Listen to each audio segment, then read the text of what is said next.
ناظرین، آج کل پاکستانی سیاست بیچ مندار پھنسی ہوئی ہے اور پاکستانی سیاست کا محور ایک ہی شخصیت ہے. وہ شخصیت، اسی شخصیت کے نام سے تمام اخبارات کے اندر آپ کالم دیکھیں، اخبارات کے اندر سرخیاں دیکھیں، ٹیلی ویژن پروگرام دیکھیں، اسی شخصیت کے نام سے شروع ہوتے ہیں اور اسی ہی شخصیت کے نام پہ ختم ہوتے ہیں. آج ہم اسی شخصیت کے پاس موجود ہیں یہ جاننے کے لیے کہ آئندہ جو پاکستانی سیاست ہے وہ کس کربٹ بیٹھے گی، کس نہج پہ جا کے پہنچے گی، کیا کوئی سدھار آنے والا ہے. ہم موجود ہیں نن ادر دین پاکستان تحریک انصاف کے چیئرمین سابق پرائم منسٹر عمران خان صاحب. ویلکم ٹو دا شو خان صاحب. شکریہ. How you feeling? سلو ہے، آہستہ آہستہ ریکور کر رہا ہوں. اللہ نے بڑا کرم کیا، یعنی اس سے بہت برا ہو سکتا تھا. جو موجودہ حکومت ہے وہ ابھی تک یہ سوال اٹھا رہی ہے کہ جی گولیاں لگی نہیں ہیں. وہ پچھلے دنوں ویسے ڈاکٹر صاحبان نے دکھا دیا تھا، تو میں نے پچھلے دنوں میں اور چوہے صاحب کٹھے پروگرام کر رہے تھے. میں کہا یہ شہید ارشد شریف کو مر کے یہ جو ہے اپنی شہادت ثابت کرنا پڑی اور یہ ثابت کرنا پڑا کہ مجھے میری جان کو خطرہ تھا، اور آپ کو یہ اسیسینیشن اٹیمپٹ کا سامنا کر کے یہ ثابت کرنا پڑا کہ میری جان کو واقعی خطرات ہیں اور یہ لوگ میرے پیچھے پڑے ہوئے ہیں. مجھے تو پہلے پتا تھا، ایک پہلا منصوبہ بنا تھا، وہ میں نے جون کے اندر اس کے اوپر پبلک جلسوں میں بتایا کہ بند کمروں میں فیصلہ ہوا ہے کہ مجھے مارنے کا. اور میں نے پھر ایک ٹیپ بھی بنائی، میں نے باہر رکھی کہ کون سے وہ لوگ تھے جو اس میں ملوث تھے. اس کے بعد انہوں نے پلان بی پہ آ گئے. انہوں نے سوچا کہ اگر مجھے ویسے ماریں گے تو وہ ان کے اوپر آ جائے گا. انہوں نے پھر یہ دینی انتہا پسند سلمان تاثیر ٹائپ کا پلاننگ کی. پہلے انہوں نے ایک ویڈیو نکالی اور وہ ہمیں پتہ کہ کس نے نکالی تھی، کس ایجنسی کے ذریعے نکلی. اس میں توڑ موڑ کے بتایا گیا کہ جی عمران خان نے توہین مذہب کر دی یا پتہ نہیں توہین رسالت کر دی. اس کے بعد اس کو ایک ان کا جو ایجنسیز کے ساتھ آدمی اٹیچڈ ہے، وقار ستیہ جو بھی اس کا نام ہے، اس نے اٹھایا. ہمیں سارا فالو کر رہے تھے. پھر یہ دونوں مریم نے اور جاوید لطیف نے پریس کانفرنس کی. پی ٹی وی کے اوپر 4 دن چلا کہ عمران نے کیسے توہین کیا. یہ ساری گراؤنڈ پریپیئر کی جا رہی تھی کہ آخر میں کہیں گے جی دینی انتہا پسند نے مار دیا. اور میں نے پھر 2 جلسوں میں، ساری 24 کو جلسہ تھا سپٹمبر میں رحیم یار خان اور 7 اکتوبر کو جلسہ تھا میاں والی میں. ان دونوں جلسوں میں نے بتایا کہ یہ پلان بن رہا ہے اور یہی پلان وزیر آباد میں تھا. اچھا خان صاحب، پچھلے 24 گھنٹوں کے دوران آپ نے دیکھا ملکی سیاست کے اندر جو کچھ ہو رہا ہے، ساری سیاست، سارا میڈیا، پورا پاکستان ایک سمری کے پیچھے لگا ہوا ہے.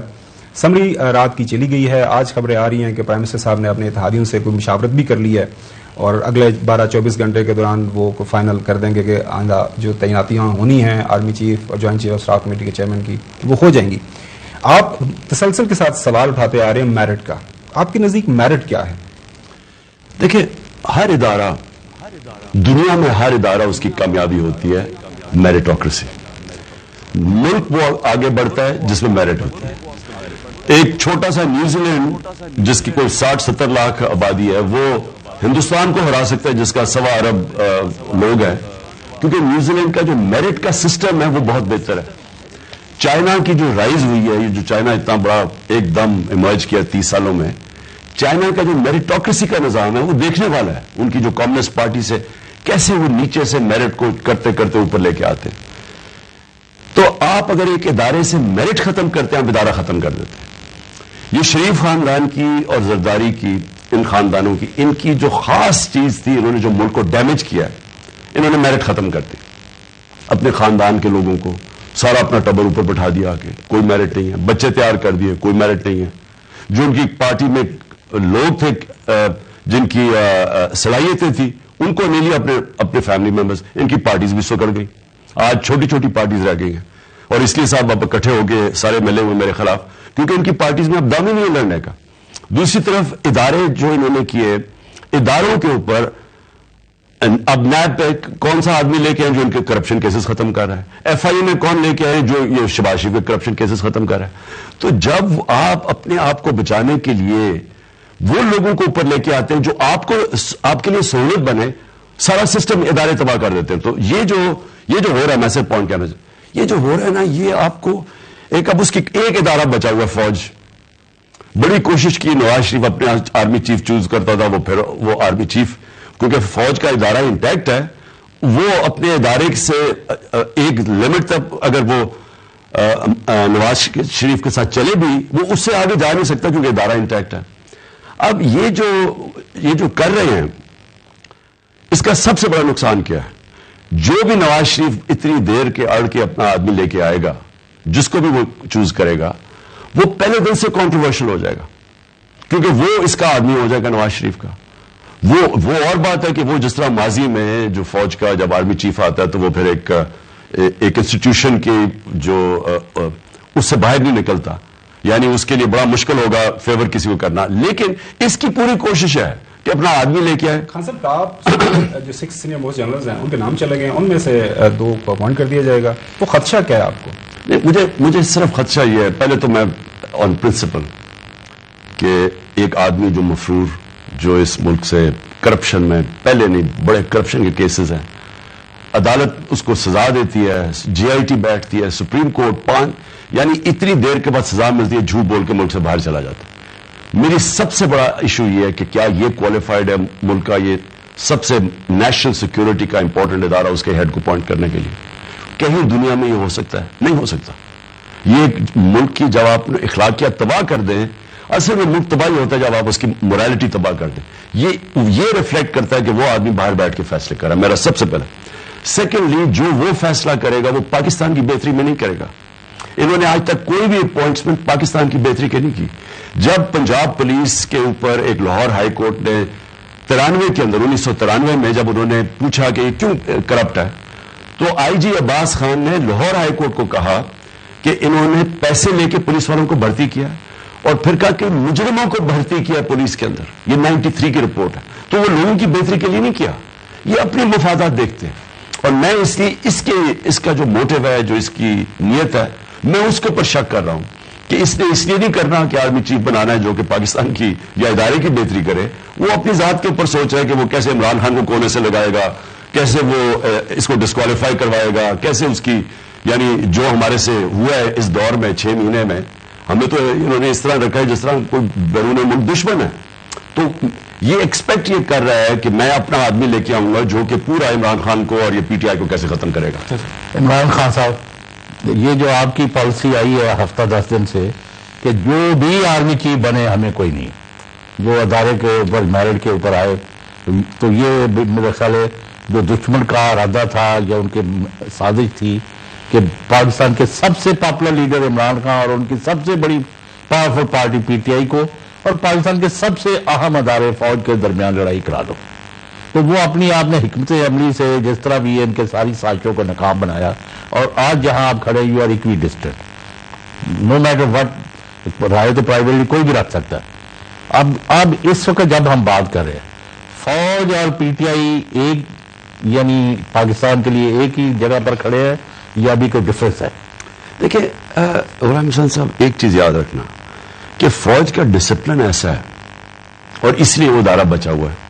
باقی ادارے تو ان دونوں خاندانوں نے ختم کر دیے، اور مارشل لا بھی آتا ہے تو وہ ادارے کمزور کر دیتا ہے کیونکہ وہ قانون کے اوپر آ جاتا ہے. تو جب رول آف لا نہیں ہوتا تو سب سے ریفلیکٹ وہ کرتا ہے کہ ادارے تباہ ہو جاتے ہیں. ہر ادارہ آئین نے اس کو رائٹ دیا ہوتا ہے کہ اس کے بیچ میں آپ فنکشن کریں. جب وہ ادارے اپنے رائٹ بھی نہیں استعمال کر سکتا اور دوسرا ادارہ اپنے باہر نکل جاتا ہے اپنے جو اس کو آئین نے اس کو دی ہوئی حیثیت، تو وہ ملک میں پھر رول آف لا ختم ہو جاتا ہے اور وہ سب سے بڑی تباہی ہوتی ہے.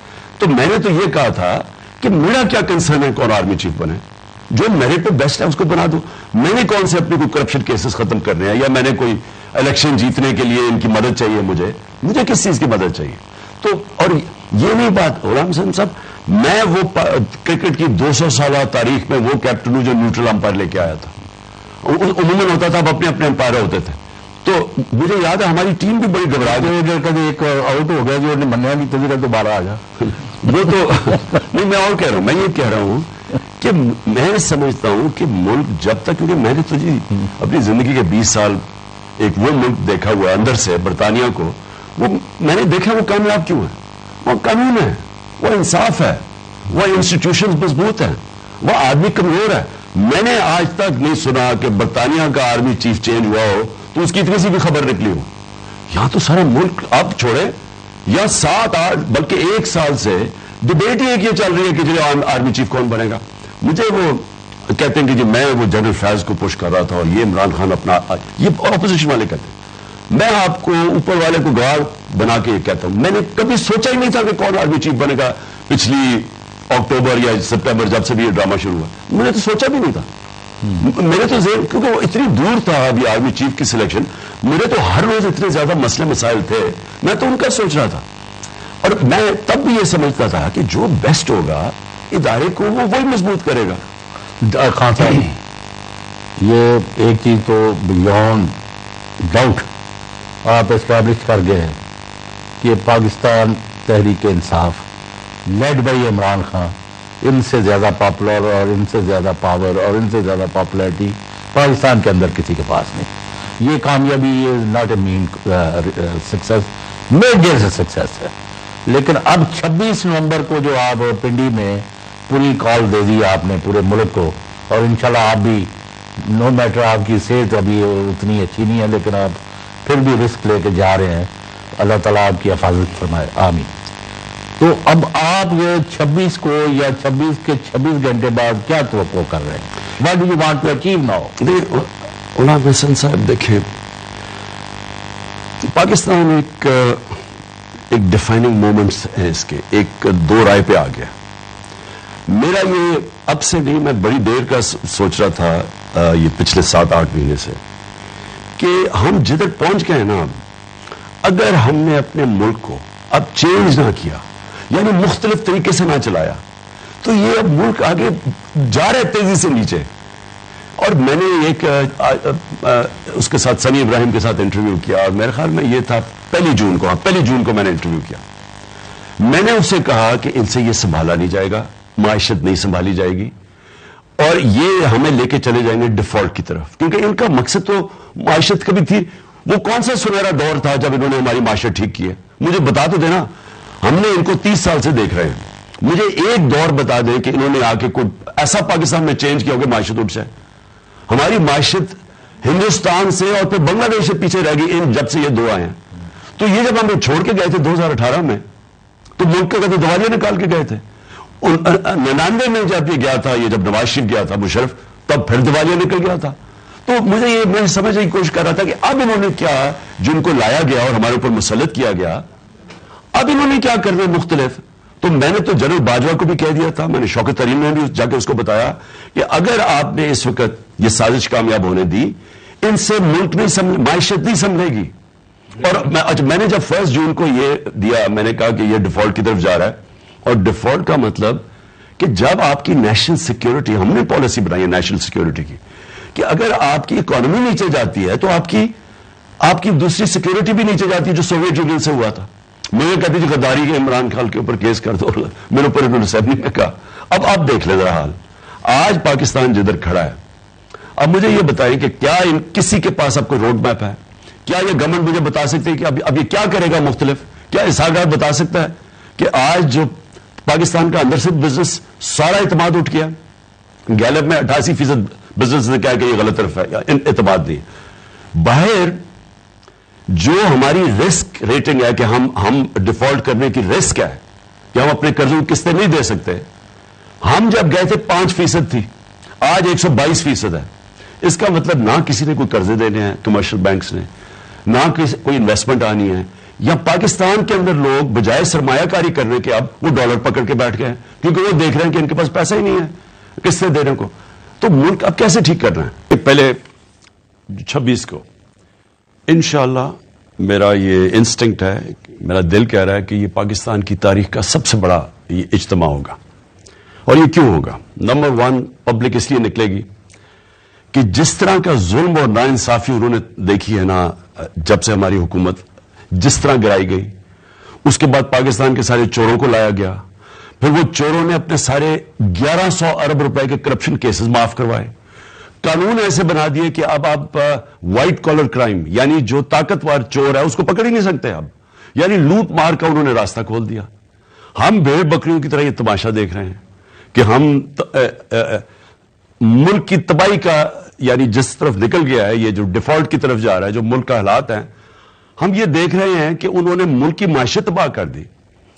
ریکارڈ پاکستان کی گروتھ ریٹ تھی ہماری، یہ معیشت بڑھ رہی تھی، اور ابھی مارچ میں دیکھ لیں اکنامک سروے آف پاکستان، اور آج وہ کھڑی ہے تباہی کی طرف. تو قوم آپ بتائے گی کہ ہم بھیڑ بکریاں نہیں ہیں، یہ جو لوگ نکلیں گے یہ وہ قوم نکلے گی، زندہ قوم نکلے گی. تو سب سے پہلے تو ناانصافی اور رول آف لا کے لیے جب تک اس ملک کے اندر قانون کی حکمرانی نہیں ہوتی، طاقتور جو مرضی چاہے کر لے.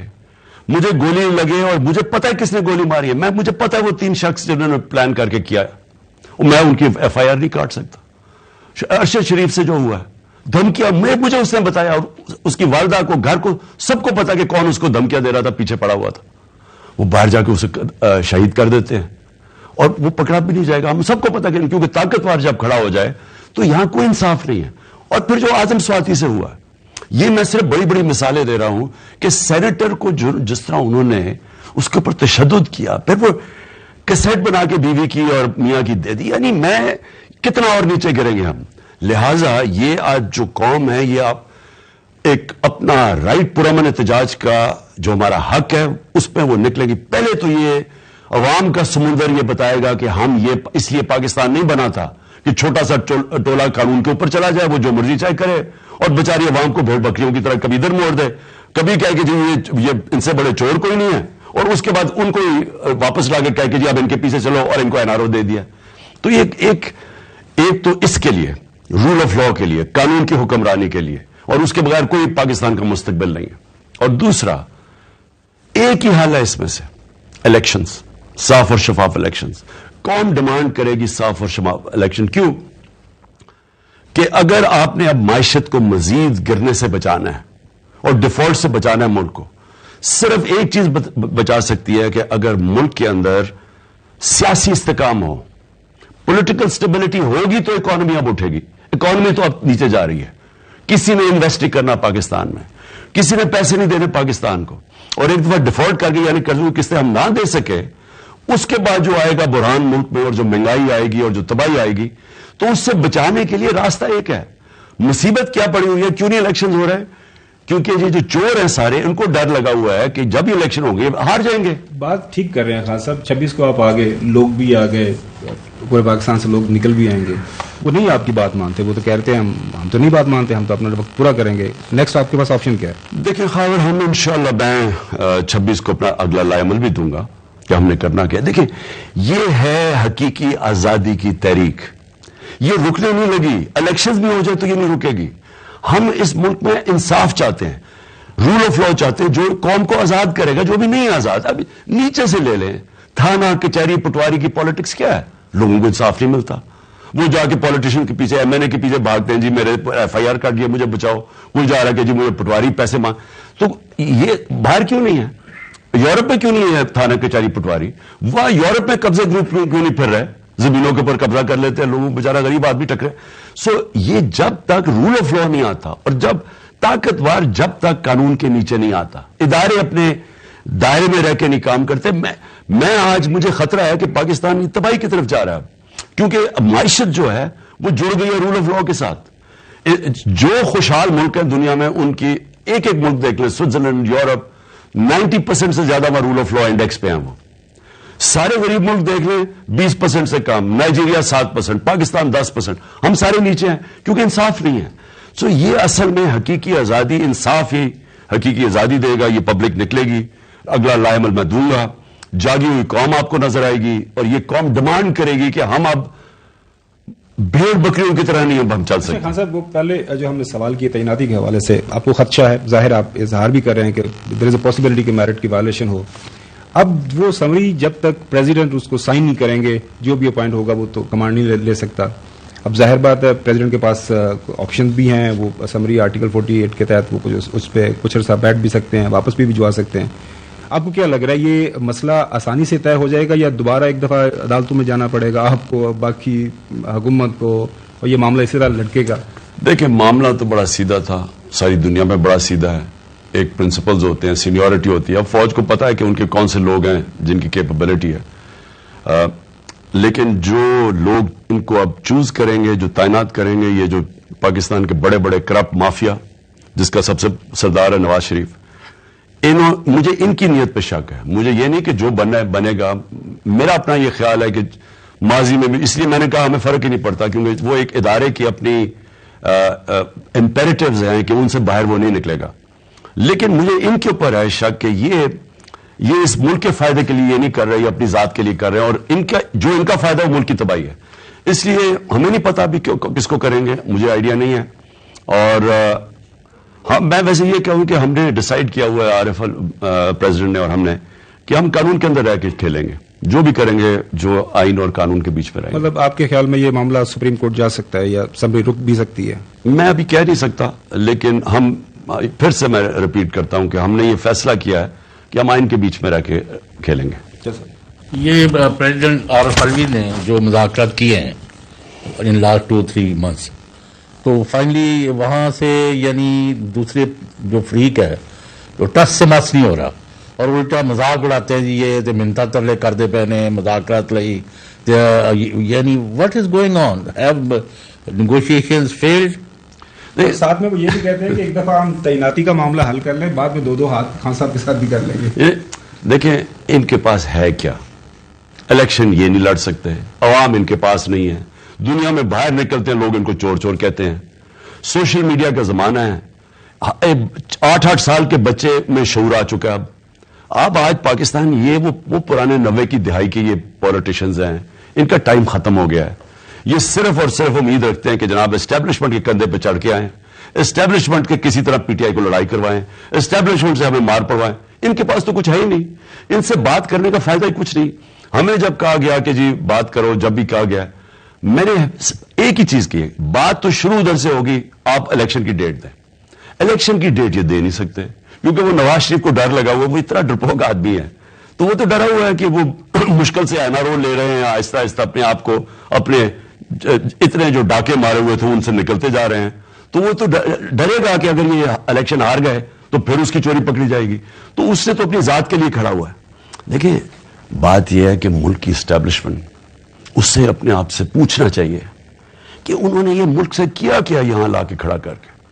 میں تو یہ مجھے حیرت ہوتی ہے کئی دفعہ کہ جن کا ہماری طرح کے لوگوں کا جینا مرنا پاکستان میں ہے, ہم نے ہمارے تو نہیں یہ سارا شریف خاندان کا ٹبر باہر پیسہ پڑا ہوا ہے اور ان کے گھر ہیں, محلات ہیں, یا یہ زرداری اس کی اربوں ڈالر باہر پڑے ہوئے ہیں, ان کا تو انٹرسٹ پاکستان نہیں ہے, انہوں نے تو ہمیشہ باہر بھاگ گئے. لیکن اس ملک کی اسٹیبلشمنٹ اس کا انٹرسٹ ہے کہ پاکستان مضبوط رہے, پاکستان قائم رہے, پاکستان پراسپر کرے. مجھے تو ابھی تک یہ نہیں سمجھ آ رہی کہ یہ کیا انہوں نے پاکستان کے ساتھ, کہ چوروں کو اوپر لا کے بٹھا دیا, اور عوام بار بار بتا رہی ہے کہ ہم ان کے ساتھ نہیں ہیں, ریجیکٹ کر رہی ہے ان کو.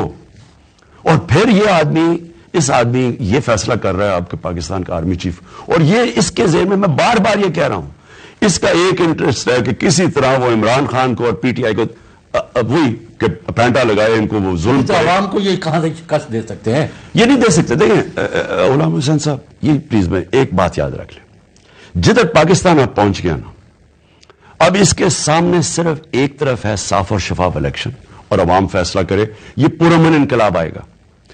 دوسری طرف یہ جو خدا نہ خواستہ یہ کوشش کر رہے ہیں لے جانے کی کہ ملک کی سب سے بڑی پارٹی کو کرش کیا جائے اسٹیبلشمنٹ کے ذریعے, لڑایا جائے آپس میں, تاکہ جو ایک فیڈرل پارٹی رہ گئی ہے جو ملک کو اکٹھا رکھ سکتی ہے اس کو کمزور کیا جائے. اور وہ ایسٹ پاکستان میں جو ہوا تھا ہمیں سب کو یاد ہے کہ کیا کیا تھا انہوں نے, کہ فوج کو لڑا دیا سب کے بڑی پارٹی سے, ملک ٹوٹ گیا. پولیٹیکل پارٹیز ملک کو اکٹھا رکھتی ہیں, فوج نہیں اکٹھا رکھ سکتی.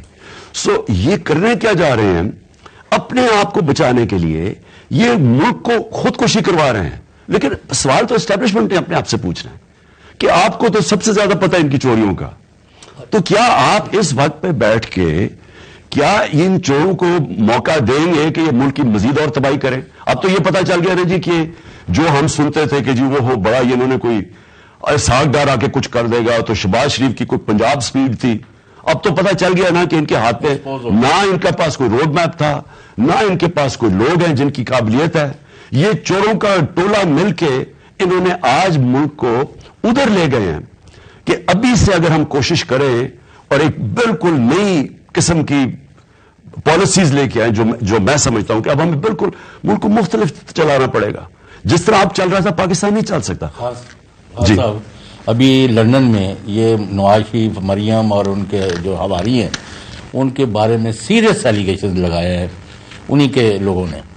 تو یہ ڈیمانڈ نہیں ہوگی کہ بھئی نواز شریف اور ان کو سب کو شامل کریں, کیونکہ پاکستان کے سب سے پاپولر لیڈر پر حملہ ہوا ہے اور ڈاکو جو ہیں دنادے پھریں, چور ڈاکو اور قاتل جو ہیں وہ پکڑے نہ جائیں, جو ایک شہید بھی ہوا ہے وہاں ارشد شریف کا. تو یعنی آپ کیا سمجھتے ہیں کہ ان لوگوں کو لانا نہیں چاہیے تھا کٹہرے میں؟ دیکھیں ساری پاکستان کو پتا ہے ان کا ماضی کیا ہے. ماڈل ٹاؤن کے اندر انہوں نے دن دہاڑے گولیاں ماری, 12 لوگوں کو قتل کر دیا, 60 لوگوں کو گولیاں لگی. میں اسپتال گیا جدھر بیچارے زخمی پڑے ہوئے تھے, جس طرح میری طرح کے پڑے ہوئے تھے وہاں پڑے ہوئے تھے, تو کوئی ان کو پکڑنے والا نہیں ہے. شہباز شریف کے اوپر ایکسٹرا جوڈیشل کلنگ کے اوپر اس کی رپورٹ ہے ایمنسٹی انٹرنیشنل یا ہیومن رائٹس کی کہ 97 اور 99 کے بیچ میں سے پتہ نہیں 900 لوگ قتل کروائے تھے پولیس کے ذریعے. وہ عابد باکسر نے آ کے ٹی وی کے اوپر بتایا کہ مجھے کیا کہ قتل کرواتا تھا. رانا ثناء اللہ سارا فیصلہ آباد جاتا ہے کہ یہ کس طرح کا قاتل ہے. یہ لوگ اوپر بیٹھے ہوئے ملک کے, اور ہم یہ توقع کر رہے ہیں کہ یہ ملک یہ کیوں تباہی کی طرف جا رہا ہے اور یہ خود ہی بچ جائے گا. دیکھیں اس لیے میں 26 کو ساری قوم کو کہہ رہا ہوں نکلیں, کیونکہ فیوچر اب قوم کی ہے, لوگوں کے بچوں کا مستقبل ہے. اب تو 7 مہینے میں واضح ہو جائے کہ یہ لوگ اگر مزید اور چلیں گے, اور انہوں نے ڈرے ہوئے الیکشن سے, یہ چاہتے ہیں ہم کھینچتے رہیں, تو ملک کو تو یہ وہاں پہنچا دیں گے. انہوں نے تو باہر بھاگ جانا ہے, تو لوگوں کا کیا بنے گا جو یہاں ہیں. آج دیکھ لیں فیکٹریاں بند ہو رہی ہیں, بے روزگاری, کسانوں سے, میرے پاس کل کسان آئے ہوئے تھے, وہ کسان بیچارہ تباہ ہو گیا. نہ آپ اگر پیداوار زمین سے کر سکتے ہیں, نہ انڈسٹری, اگر آپ کی 26% تھی انڈسٹریل گروتھ ہمارے دور میں, آپ وہ 0 پہ پہنچ گئی ہے. تو مجھے یہ بتائیں, ایکسپورٹس گر رہی ہیں, ریمیٹنسز گر رہی ہیں, یعنی پاکستان کی جو آمدنی جس سے ہم نے قرضے واپس کرنے تھے وہ کم, $15 ارب سال میں کم ہوں گی ہماری ریمیٹنسز اور ایکسپورٹس. تو ہم نے قرضے کیسے واپس کرنے ہیں؟ تو اس لیے تو دنیا کہہ رہی ہے کہ یہ ڈیفالٹ کی طرف جا رہے ہیں. اب میں سوال یہ پوچھ رہا ہوں کہ یہ جو طاقت والے ہلکے ہیں, کیا ان کو یہ نہیں نظر آ رہا؟ کیا یہ صرف عمران خان کا پاکستان ہے؟ ان کو نہیں پتا چل رہا؟ اس لیے قوم کا نکلنا ضروری ہے. قوم جب تک اب, اور میں نے 7 مہینے میں دیکھا ہے, پہلی دفعہ میں نے ایک زندہ جاگی ہوئی قوم دیکھی ہے. پہلے اس طرح کا شعور نہیں تھا. اچھا خان صاحب, تنقید ہو رہی ہے آپ کے اوپر کہ جو امریکی سازش کا بیانیہ تھا, پچھلے دنوں آپ نے ایک انٹرویو میں کہا کہ it's over now, it's behind me, we want better relationship with the US. اس کے اوپر بیانیہ بنانے کی کوشش کی, یہ کی جا رہی ہے کہ آپ نے بالکل اس کے اوپر ایک یو ٹرن لے لیا جو کہ آپ کو ٹارگٹ کیا جاتا ہے. اس پہ کیا کامنٹ ہے آپ کا؟ دیکھیں یو ٹرن کئی دفعہ بہت اچھی چیز ہوتی ہے. جن لوگوں نے ہماری حکومت گرائی تھی اور انہوں نے جب دیکھا کہ پبلک آ کے ہمارے ساتھ کھڑی ہو گئی ہے, تو عقل مندی یہ تھی کہ وہ یو ٹرن لیتے. یو ٹرن نہ لینے سے آج ملک کا بھرکس نکلا. لیکن میں اپنی ذرا پہلے بتا دوں کہ میں نے ہر جگہ یہ کہا ہے, ہر انٹرنیشنل میڈیا میں نے بڑے انٹرویوز دیے ہیں, کہ وہ جو سائفر تھا ڈونلڈ لو اور ہمارے جو امبیسڈر اسد مجید کے بیچ میں, وہ میں نے آ کے اپنی کیبنٹ میں رکھا, نیشنل سیکورٹی کاؤنسل میں رکھا, پارلیمنٹ میں رکھا, پریزیڈنٹ نے جا کے چیف جسٹس کو بھیجا. وہ تو ہے, تو انٹرفیئرنس تو کی ہے پاکستان نے. شہباز شریف نے جب نیشنل سیکورٹی کاؤنسل بنائی, انہوں نے بھی کیا مداخلت کی ہے, تو وہ تو ہو گئی. میں ان کو آگے کا کہہ رہا تھا, میں نے کہا دیکھو میری آپ نے گورنمنٹ گرائی ٹھیک ہے, لیکن میری ذات سے زیادہ میرے ملک کے مفادات ہیں. آگے کیا میں, کیونکہ میری گورنمنٹ گرائی ہے, میں کہوں جی امریکہ سے ہم تعلقات ختم کر دیں گے. ہمارے تو سب سے بڑے ایکسپورٹ ہوتی ہے امریکہ. ہمارا سب سے زیادہ پیسے والی کمیونٹی پاکستانی امریکن کمیونٹی ہے. لہٰذا یہ عمران خان کی ایگو کا مسئلہ نہیں ہے. یہ جو پاکستان کے لوگوں کے مفادات ہیں وہ میں نے کہا وہ زیادہ امپورٹنٹ ہے بجائے جو میری لائکس اور ڈس لائکس ہیں. اور لوگوں کے مفادات ہیں کہ ہم آگے بڑھیں, اپنے تعلقات بڑھائیں. میں نے یہ کہا ہے. اچھا خان صاحب, ایک پرسنل سا سوال. میں نے یہ بھی کہا کہ ہم جو اب تعلقات رکھنا چاہتے ہیں, ہم دوستی رکھنا چاہتے ہیں, غلامی نہیں کرنا چاہتے. یہ میں نے بار بار کہا کہ جو پرانے تعلقات وہ ہمیں حکم کر رہے ہیں, کبھی یہ کر دو, کبھی جنگ میں لڑ لو, کوئی لوگ برباد. میں نے یہ ان کو کہا کہ یہ جو ہم تعلقات چاہتے ہیں یہ جس طرح ہندوستان امریکہ کی ریلیشن شپ ہے, ہم ایک ڈگنیفائڈ ریلیشن شپ چاہتے ہیں. تو خان صاحب, جو پچھلے دن کچھ آپ کے ایون برٹش ہائی کمیشن کی بھی آپ سے ملاقات ہوئی تھی, اسی جو سازشی تھیوری کے حوالے سے, ایک امریکنس کے ساتھ بھی آپ کو کوئی رابطہ ہوا ہے ریسنٹ ڈیز کے دوران؟ نہیں, امریکن سے تو رابطہ نہیں ہوا, لیکن ان کے میڈیا کے اوپر میں نے انٹرویوز دی ہیں. لیکن برٹش ہائی کمیشن سے ملا تھا, لیکن وہ زیادہ تھا ٹیسٹ میچ, انگلینڈ کی سیریز آ رہی ہے اور وہ گھبرائے ہوئے تھے کہ کوئی انتشار نہ ہو جائے.